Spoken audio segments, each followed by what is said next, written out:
Mega 90. పల్నాటి నేల వీరభిక్షం పెట్టిన గడ్డ. ఆ గడ్డపై చరిత్ర ఎరుగని ఒక అద్భుతం దాగుంది. నేల మీద గుళ్ళు కాదు, సరిగ్గా భూగర్భంలో ఎవరికి అంతు చిక్కని రహస్యాలతో పరమశివుడు స్వయంభూగా వెలిసిన దివ్యక్షేత్రం అది. పల్నాడు జిల్లా గురజాల మండలం దైదా గ్రామంలో ఉన్న ఈ భూగర్భ బిలం వెనుక అసలు ఎలాంటి మిస్టరీ ఉంది? మునులు తపస్సు చేసిన ఆ గడ్డపై భక్తులు నమ్ముతున్న నమ్మకమేంటి? భూమి లోపల వెలిసిన ఆ అమరలింగేశ్వర స్వామి బిలం విశేషాలపై మెగా 9 టీవీ స్పెషల్ ఫోకస్.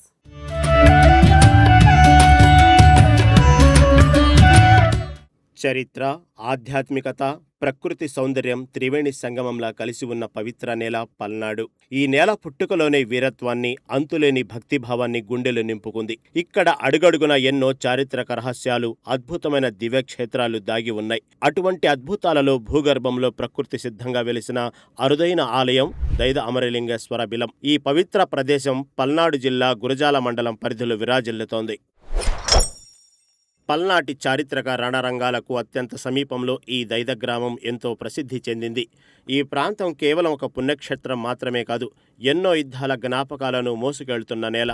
నాటి వీరుల అడుగుజాడులో పడిన ఈ గడ్డపై పరమశివుడు కొలువై ఉండటం విశేషం. కాలక్రమేణా ఎన్నో రాజకీయ, సామాజిక మార్పులు సంభవించినప్పటికీ ఈ గుహ పవిత్రత చెక్కు చెదరలేదు. పల్నాటి చరిత్రను అధ్యయనం చేసే ప్రతి ఒక్కరూ ఈ ప్రాంతాన్ని తప్పక సందర్శిస్తుంటారు. నేల మీద గుడి ఉండటం చూసాం, కొండ మీద గుడి చూసాం, కానీ నేల కింద అడుగుల దూరంలో ఇలాంటి గుహ ఉండటమే ఒక మిస్టరీ. బ్రహ్మనాయుడు తిరిగిన ఈ నెలలో ఆ శివుడు ఎలా వెలిశాడు? అసలు లోపలికే వెళ్తే ఆ వైబ్రేషన్ ఎలా ఉంటాయి? సాధారణంగా మనం దేవాలయాలు ఊరి మధ్యలో కొండపైన లేదా నదీ తీరాలలో చూడటం ఎంతో సహజం. కానీ దైదలోని అమరలింగేశ్వర స్వామి ఆలయం నేలకడుగున ఒక సహజ సిద్ధమైన గుహలో కొలువై ఉంది. భూమికి అడుగున ఇలాంటి శివాలయం ఉండటం భక్తులలో ఎంతో ఆశ్చర్యాన్ని కలిగిస్తుంది. చరిత్రలో ఎప్పుడు నిర్మించారని దానిపై ఖచ్చితమైన ఆధారాలు లేకపోయినా ఇది పురాతన కాలం నాటిదని నమ్ముతారు. ప్రకృతి సిద్ధంగా ఏర్పడిన ఈ బిలంలో స్వయంభూగా శివలింగం వెలిసింది. ఈ గుహలోకి అడుగు పెట్టగానే బాహ్య ప్రపంచానికి దూరంగా ఒక సరికొత్త ఆధ్యాత్మిక లోకంలోకి వెళ్లిన అనుభూతి కలుగుతోంది. బయట ఎంత ఎండ తీవ్రత ఉన్నప్పటికీ లోపల మాత్రం ఎల్లప్పుడూ చల్లటి వాతావరణం నెలకొని ఉంటుంది. లోపలికి వెళ్లే కొద్దీ మనసుకు తెలియని ఒక అంతులేని ప్రశాంతత లభిస్తుంది. ఆధునిక కాలంలోనూ ఎటువంటి కృత్రిమ నిర్మాణాలు లేకుండా ఈ గుహ సహజంగానే కొనసాగుతోంది. ఈ వింతైన భూగర్భ ఆలయాన్ని చూసేందుకు చుట్టుపక్కల ప్రాంతాల నుంచి ప్రజలు తరలివస్తుంటారని స్థానికులు చెబుతున్నారు.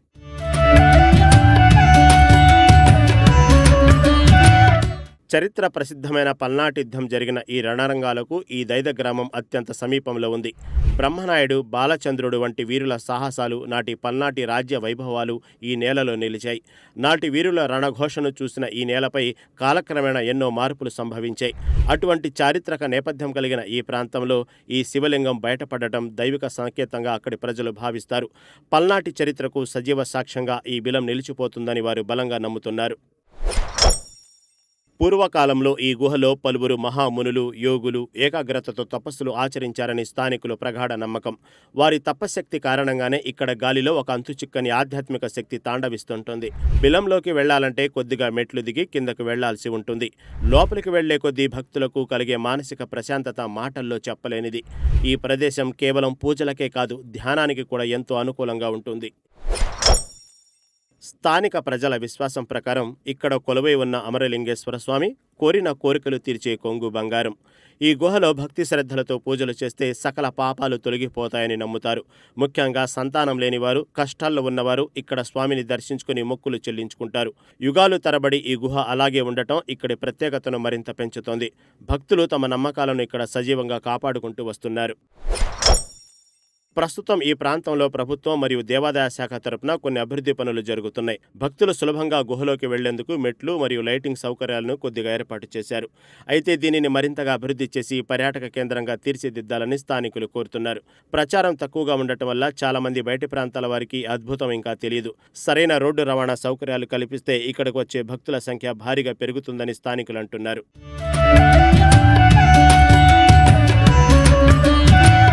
దైద గ్రామంలో కృష్ణానది పరివాహంలో గుహలో వెలిసిన అమరలింగేశ్వర స్వామి దేవస్థానం. స్వామివారు స్వయంగా వెలిశారు. ఈ గుహలోకి 200 మీటర్ల లోపలికి రావాలి. ఇక్కడ భక్తుల కోరికలు తీర్చుకోవడం కోసం వస్తుంటారు. కృష్ణానదిలో స్నానం చేసి తడిపట్టు మీద గుహలోకి వచ్చి అభిషేకం చేయించుకొని వెళ్తుంటారు. ఇక్కడ సంతానం లేని వాళ్ళకి సంతానం కలుగుద్దని ఒక గట్టి నమ్మకం, ఆరోగ్యం బాగలేని వాళ్ళకి ఆరోగ్యం చేకూరుతుంది ఒక నమ్మకము. ఇక్కడ స్వామివారు ఎవరికి ఏం కోరికలు కావాలంటే ఆ కోరికలు తీరుస్తారని గట్టి నమ్మకం ఉన్నది. ఇది తపక్షేత్రము.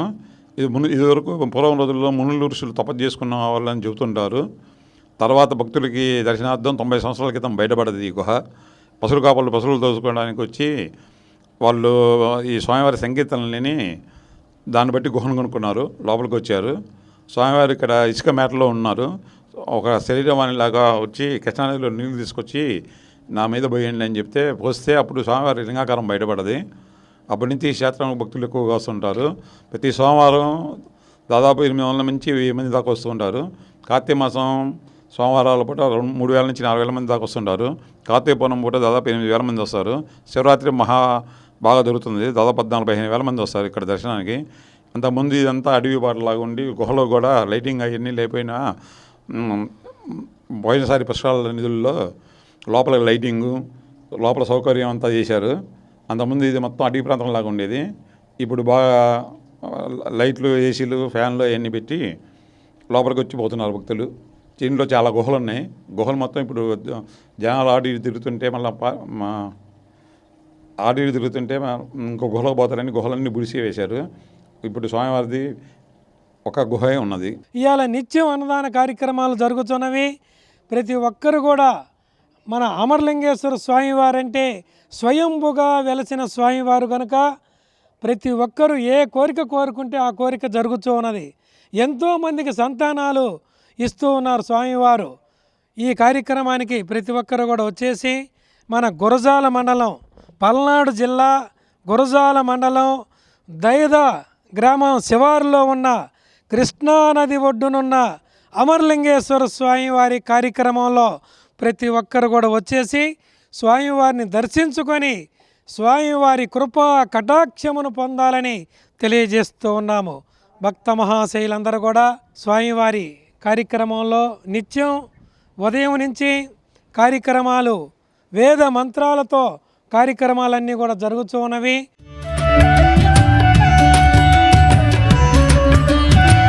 స్థానికులు చెబుతున్న మాటలే ఇందుకు నిదర్శనం. బాహ్య ప్రపంచంతో సంబంధం లేకుండా ఆ గుహలోకి అడుగు పెడితే కలిగే ఆ దివ్యానుభూతి కేవలం అనుభవిస్తేనే తెలుస్తుంది. మరి ఆ లోపలి విశేషాలు ఏంటో ఇప్పుడు చూద్దాం. గుహ లోపల ప్రకృతి సిద్ధంగా ఏర్పడిన శివలింగాన్ని భక్తులు అత్యంత శక్తివంతమైన దైవంగా కొలుస్తారు. ఎటువంటి మానవ ప్రమేయం లేకుండా ఏర్పడిన ఈ లింగం ప్రత్యేక ఆకర్షణగా నిలుస్తుంది. ఇక్కడ స్వామివారిని దర్శించుకుంటే కుటుంబంలో సుఖ సంతోషాలు వెల్లివిరుస్తాయని భక్తుల నమ్మకం. రోజు పరిమిత సంఖ్యలో స్థానిక భక్తులు వచ్చి స్వామివారికి పూజలు నిర్వహిస్తుంటారు. శివనామ స్మరణతో ఆ గుహ అంతా ప్రతిధ్వనిస్తుంటుంది. ఇక్కడికి వచ్చే భక్తులు కేవలం దర్శనంతో సరిపెట్టకుండా బిలం లోపల కాసేపు ధ్యానం చేసుకుంటారు. బాహ్య ప్రపంచపు టెన్షన్లన్నీ మర్చిపోయి ప్రశాంతమైన వాతావరణంలో లీనమైపోతారు. ఈ గుహలోకి వెళ్లిన తర్వాత కలిగే అనుభూతిని మాటల్లో వర్ణించడం ఎవరికైనా సాధ్యం కాదు. ఇక్కడ కల్పనలకు అతీతంగా ఒక దైవిక శక్తి పనిచేస్తున్నట్లు భక్తులు అనుభూతి చెందుతారు. అందుకే వారాంతాల్లో పక్కనే ఉన్న ఊర్ల నుంచి ఇక్కడికి వస్తుంటారు. ఎక్కువ మంది యాత్రికులు మరియు ప్రకృతి ప్రేమికులు ఈ వింతైన గుహను చూసేందుకు ఆసక్తి చూపుతున్నారు. సోషల్ మీడియా రాకతో ఈ ప్రదేశం గురించి బయటి ప్రపంచానికి మెల్లగా తెలుస్తుంది. చరిత్రపై ఆసక్తి ఉన్న యువత ఈ గుహను సందర్శించి ఫోటోలు తీసుకుంటున్నారు. పల్నాటి పర్యటనకు వెళ్లేవారు దైదబిలాన్ని కూడా తమ జాబితాలో చేరుస్తారు. ఇది పర్యాటకంగా మరింత అభివృద్ధి చెందాల్సిన అద్భుతమైన ప్రదేశమని పలువురు అభిప్రాయం వ్యక్తం చేస్తున్నారు. ప్రస్తుతం ఈ ఆలయ పరిసరాలు ప్రశాంతంగా ఉంటూ ఎటువంటి రద్దీ లేకుండా ప్రశాంత వాతావరణాన్ని కలిగి ఉన్నాయి. అక్కడ ఎలాంటి పెద్ద షాపింగ్ కాంప్లెక్స్లు లేదా హడావుడి ఉండదు. కేవలం స్వచ్ఛమైన ప్రకృతి మాత్రమే కనిపిస్తుంది. సందర్శకులంతా ఇక్కడికి వచ్చి నిశ్శబ్దంగా దేవుణ్ణి దర్శించుకుని వెళ్తున్నారు. ఇంకా మరో అద్భుతమైన విషయం ఏమిటంటే స్థానిక గ్రామస్తులే ఈ ఆలయ విశేషాలను వచ్చేవారికి ఎంతో ఆప్యాయంగా వివరిస్తుంటారు.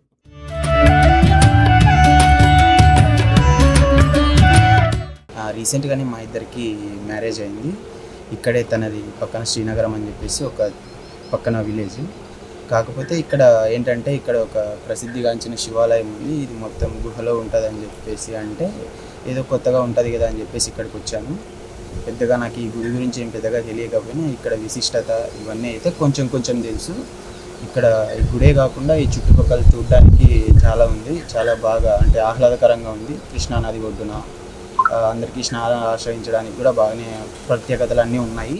ఇక్కడ కార్తీక మాసంలో పెద్ద ఎత్తున చుట్టుపక్కల నుంచి జనాలందరూ వస్తారని చెప్పేసి విన్నా. ఇక్కడ పూజలు కూడా అవన్నీ బాగానే జరుగుతుంటాయని చెప్పేసి కార్తీక మాసంలో పూజలు ఇట్లాంటివన్నీ కొత్తగా జరుగుతుంటాయి. అదే కాకుండా పుష్కరాల సమయంలో కూడా కొంచెం అక్కడంతా జరుగుతున్నట్టు తెలుసుకున్నాను. కాకపోతే ఇక్కడికి రావడం మాత్రం కొంచెం సంతోషకరంగా ఉంది. అది కొత్త అనుభూతి, ఒక న్యూ ఎక్స్పీరియన్స్ లాగా. గుహలో వచ్చి గుడి బాగా లోపల అంతా కొత్తగా మనం ఎక్కడ చూడనట్టుగా ఇక్కడ కొంచెం ప్రత్యేకంగా ఉంటుంది. శివుడు కానీ ఇక్కడ శివుణ్ణి అందరూ రామలింగేశ్వర స్వామి అని పిలుస్తుంటారు. గృహలోకి వెళ్ళేటప్పుడు తొలిసారి మీకు వెళ్ళేటప్పుడు ఎలాంటి ఎక్స్పీరియన్స్? ఇక్కడ కొంచెం కొత్తగా ఉంది. కాకపోతే కొంచెం ఈ మధ్య లైటింగ్స్ అన్నీ కొంచెం లైటింగ్స్ అన్నీ సెట్ చేసి ఉన్నారంట. ఇంతకుముందు ఏంటంటే జస్ట్ ఒక దీపం వెలుగుతూ ఉండేదంట, లైట్స్ ఏం లేకుండా. ఇంత డెవలప్ అయ్యి ఉండేది ఏం కాదంట.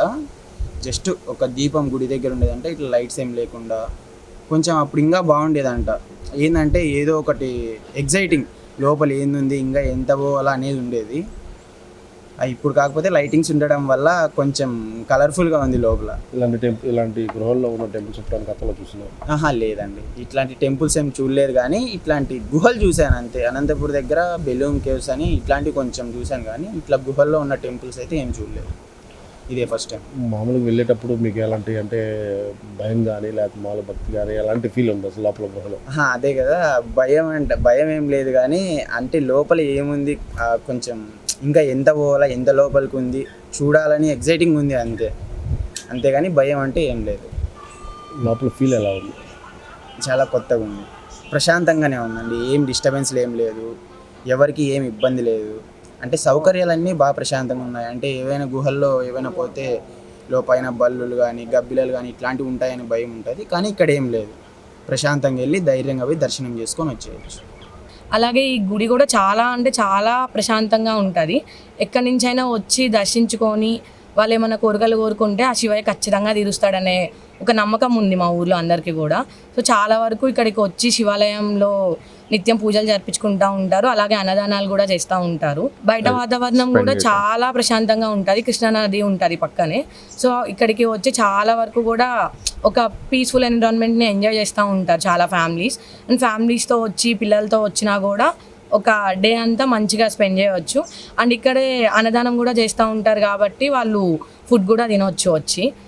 సో ఇక్కడికి వచ్చి ఖచ్చితంగా అందరూ దర్శించుకొని ఆ శివయ్యని పూజించాలని చెప్పి అందరినీ మా మ్యారేజ్ అయ్యాక మేము ఫస్ట్ టైం వచ్చాము. అండ్ మా హస్బెండ్ని కూడా ఇక్కడికి ఫస్ట్ టైం తీసుకురావడం వల్ల తను కూడా చాలా ఎగ్జైటింగ్గా ఫీల్ అయ్యి ఏముంటుంది, శివయ్య ఏ రూపంలో ఉంటాడు, ఆయనను చూడాలి అన్న ఎగ్జైట్మెంట్తో 3 months నుంచి వెయిట్ చేసి ఇప్పటికీ ఆయన మమ్మల్ని ఇక్కడికి పిలుచుకున్నాడు. సో దానివల్ల ఇక్కడికి రావడం వల్ల ఆయనకి కూడా డిఫరెంట్ ఫీల్ వచ్చింది. చాలా బాగుంది అని కూడా చెప్తున్నారు ఆయన. మళ్ళీ ఇంకోసారి వద్దాము అన్న ఫీల్లో ఉన్నారు ఆయన. ఫస్ట్ టైం అంటే గుహ ఉంటుంది, చాలా డిఫరెంట్గా ఉంటుంది. అండ్ లోపలికి వెళ్ళే కొంది కూడా ఇంకా ఎంత వెళ్ళాలి అన్న ఎగ్జైట్మెంట్తో వెళ్తాం మనం లోపలికి. సో ఖచ్చితంగా వెళ్ళాల్సిందే ఈ టెంపుల్కి అని చెప్పి ఆయన నేను హైదరాబాద్ నుంచి తీసుకొచ్చాను. అండ్ వచ్చిన దగ్గర నుంచి కూడా ఎప్పుడు వెళ్దాం టెంపుల్కి, నేను చూడాలి అన్న ఫీల్తోనే ఆయన అడుగుతూ ఉన్నారనమాట. సో ఇప్పుడు ఎర్లీ మార్నింగ్ ఇంకా బాగుంటుంది అని చెప్పి సో ఇక్కడికి తీసుకొని వచ్చాను. ఆయనని తీసుకొచ్చినందుకు ఆయన ఫుల్ సాటిస్ఫై అయ్యి ఎన్విరాన్మెంట్ అంతా కూడా పీస్ఫుల్గా ఉంది, చాలా బాగుంది, మళ్ళీ వద్దాము అని చెప్తున్నారనమాట.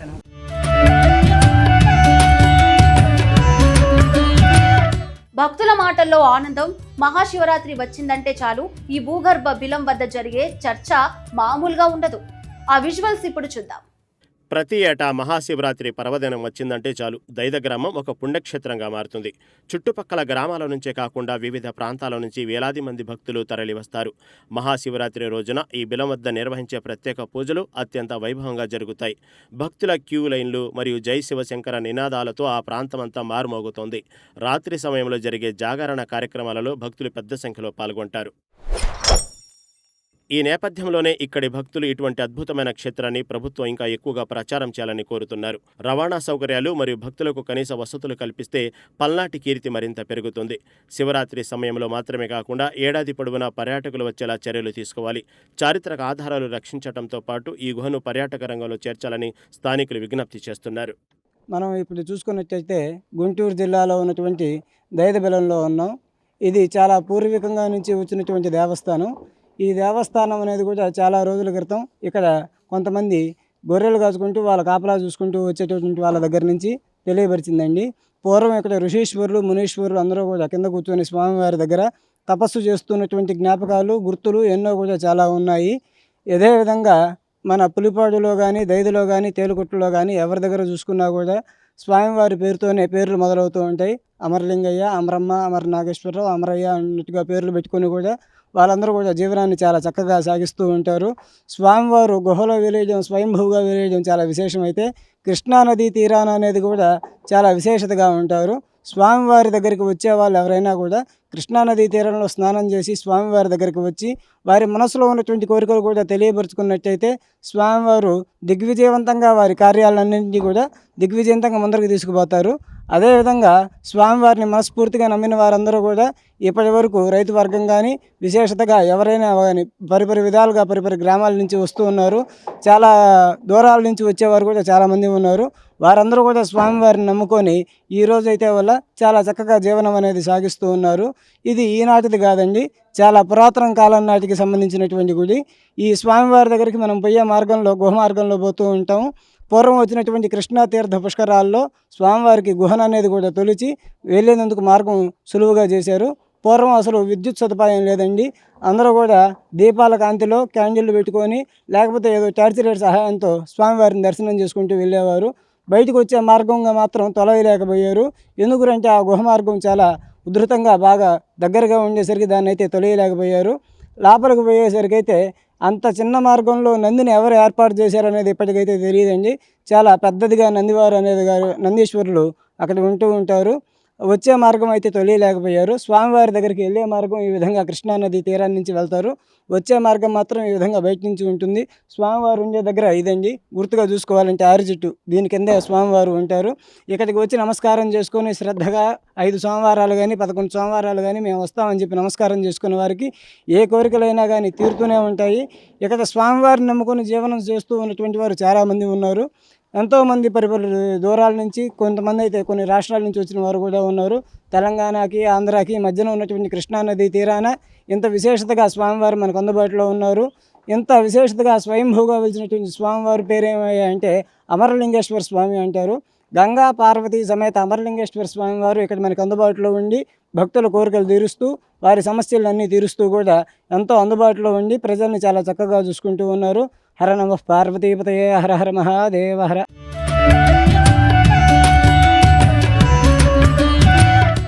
చరిత్ర ఉట్టిపడే పల్నాటి గడ్డపై ప్రకృతి ఒడిలో భూగర్భంలో వెలిసిన ఈ అద్భుత దివ్యక్షేత్రం ప్రతి ఒక్కరిని మంత్రముగ్ధులను చేస్తుంది. ఎటువంటి కృత్రిమ హంగులు లేకపోయినా కేవలం స్వచ్ఛమైన ఆధ్యాత్మికతతో విరాజిల్లుతున్న ఈ దైవ అమరలింగేశ్వర స్వామి విలం మన ప్రాచీన సంస్కృతికి, నమ్మకాలకు సజీవ సాక్ష్యం.